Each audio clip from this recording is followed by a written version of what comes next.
ዲሴምበር 2 የዕለቱ መልእክት ርዕስ ከእግዚአብሔር ጋር።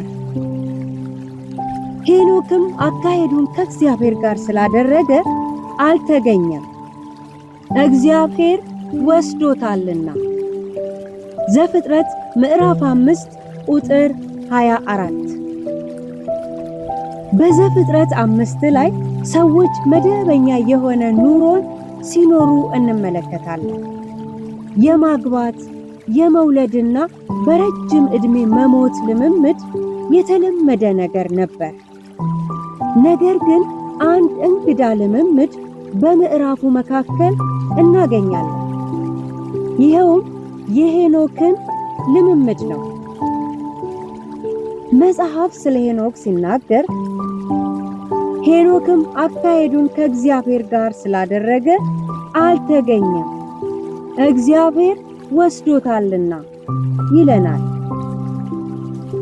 ሄኖክ አካሄዱን ከእግዚአብሔር ጋር ያደረገበትን ሁለት ልምምዶች እንመልከት።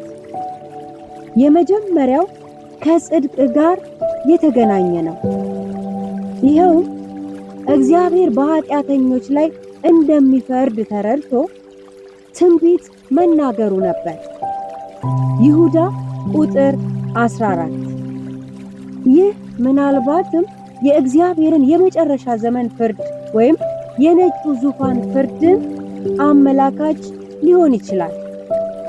ሁለተኛው ከእምነት ጋር የተገናኘ ነበር። የዕብራውያን ጸሐፊ ስለዚህ ጉዳይ ግልጽ መልእክትን ያስቀምጥልናል። ዕብራውያን ምዕራፍ 11 ከቁጥር 5 እስከ 6። አካሄድን ከእግዚአብሔር ጋር ለማድረግ ጽድቅና እምነት የተባሉ ሁለት ወሳኝ ነገሮች በሄኖክ ሕይወት ውስጥ ተጠቅሰዋል። የመጽሐፍ ቅዱስም ማዕከላዊ ሐሳቡ ይሄ ነው። እግዚአብሔር በኃጢአት ላይ ይፈርዳል፣ ኃጢአተኛውን ግን በክርስቶስ ሥራ ያጸድቃል። ይህን የእግዚአብሔር ጽድቅ ለመቀበል ደግሞ እምነት ያስፈልጋል። እነዚህ ቁልፍ ነገሮች አካሄድን ከእግዚአብሔር ጋር ለማድረግ አይነተኛ ነገሮች ናቸው። እንግዲህ አካሄዳችንን ከእግዚአብሔር ጋር ማድረግ የምንችለው የእግዚአብሔር ጽድቅ ሆኖ የተገለጠውን ጌታችን ኢየሱስ ክርስቶስን ስናምን ነው። ይህ አካሄድ እግዚአብሔርን ደስ ያሰኘዋል። አካሄዳችን በዚህ እውነት ካልተቃኘ መንገድን ማስተካከል ይገባል።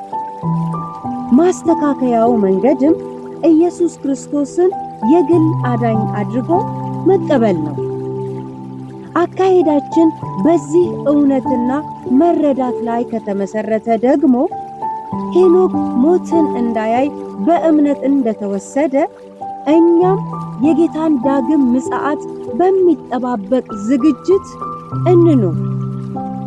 ምጽአቱን ስናስብ መነጠቅ፣ ከዚያም ከእርሱ ጋር ለዘላለም መኖርን እንጠብቃለንና አካሄድን ከእግዚአብሔር ጋር